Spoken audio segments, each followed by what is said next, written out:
Bana, habari vipi wa Tanzania? Leo katika pitapita yangu bana, nimeweza kukutana na kiongozi Professor Peter Joseph, mwenyekiti wa taasisi ya Chanzo cha Matumaini Tanzania mkoa wa Kigoma. Sasa nilivyoonana naye nikasema siwezi nikamwacha hivi, lazima tupigane story mbili tatu twende.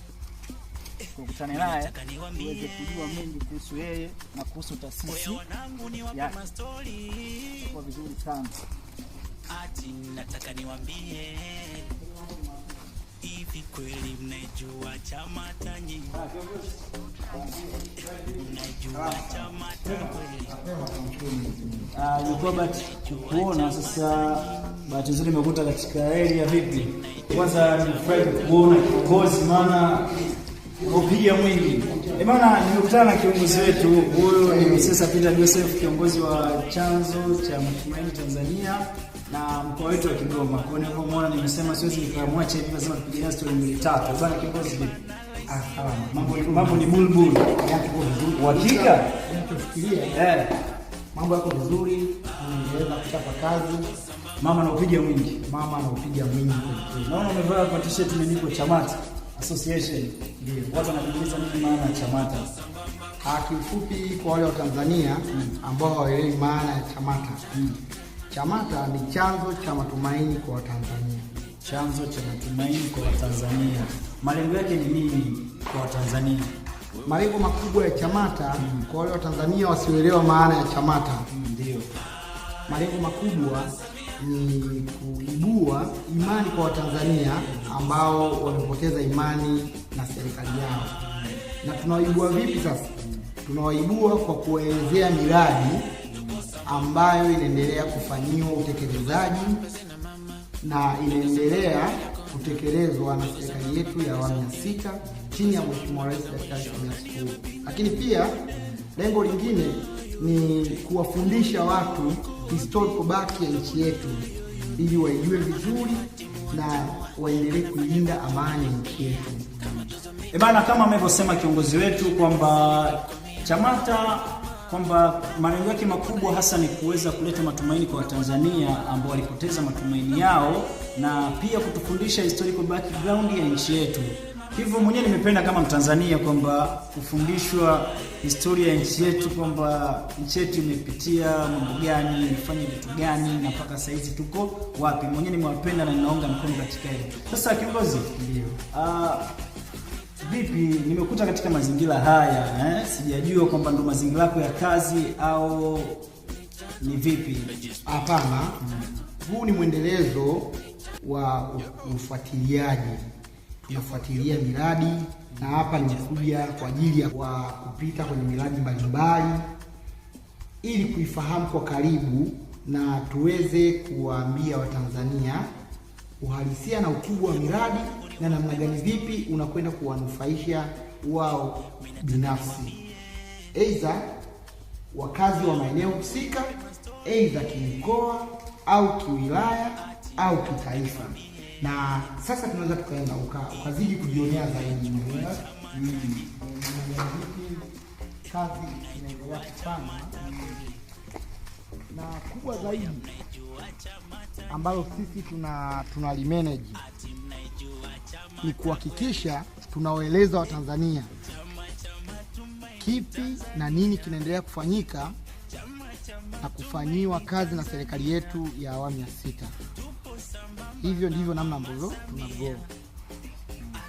Safi sana. Mimi kama mwananchi na raia mwema naunga mkono taasisi yenu na pia tuko sambamba. Japo kwa Watanzania ambao wanakusikiliza wanataka kujua ni mambo mangapi makubwa ambayo mama ameweza kufanya katika awamu yake hii tulionao ya 6. Yapo mambo mengi sana ambayo yamefanywa na serikali yetu ya awamu ya 6. Ikiwemo ni pamoja na kuboresha vituo vya afya. Na ujenzi wa vituo vya afya kwenye kila kijiji. Lakini pia ujenzi wa barabara. Almost nchi nzima imeunganika kwa mfumo wa lami.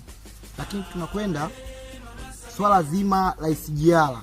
SGR inakuja kuwanufaisha Watanzania kiuchumi, lakini pia ajira zinaongezeka.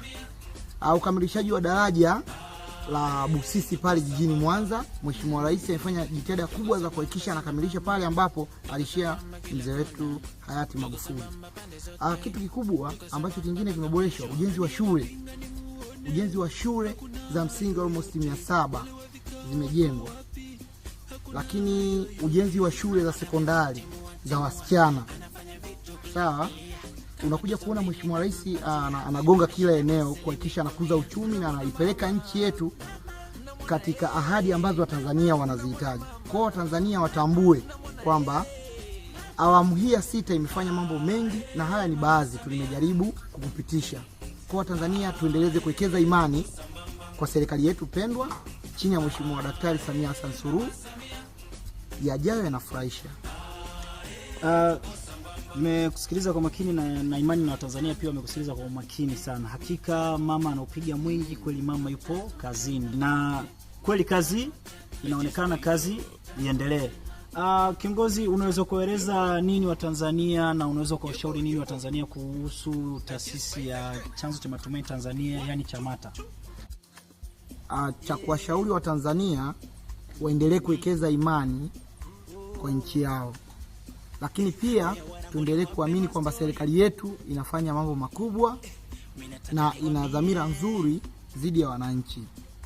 Kwa hiyo tuje kwenye ulingo wa kuisemea serikali kupitia taasisi yetu ya Chanzo cha Matumaini Tanzania, ili tuweze kuwa wamoja na tuweze kudumisha uzalendo wetu, na pia cha mwisho tudumishe amani yetu kwa kuilinda nchi yetu. Asante sana kiongozi kwa muda wako mchache ambao umeweza kunipa, na nimeweza kuuliza maswali mengi sana kuhusiana na taasisi ya Chanzo cha Matumaini Tanzania CHAMATA, na umeweza kuwaelezea Watanzania vizuri sana, na imani Watanzania wamekuelewa. Bana Watanzania, nipo na kiongozi kama nilipomtambulisha awali kwamba ni Rusesa Peter Joseph, ni mwenyekiti wa Chanzo cha Matumaini Tanzania mkoa wa Kigoma, na hapa pia tupo Kigoma kama unavyoona, na ameweza kuelezea vizuri. Kwa hiyo ametushauri mengi sana kwamba tuweze kusimama pamoja na kuweza kumsemea mama na kusimama na kuilinda nchi yetu ya Tanzania, kwa sababu amani ndio tunu yetu. Kiongozi, asante sana kwa muda wako mchache sana. Hamna shida. Asante sana. Asante sana kiongozi.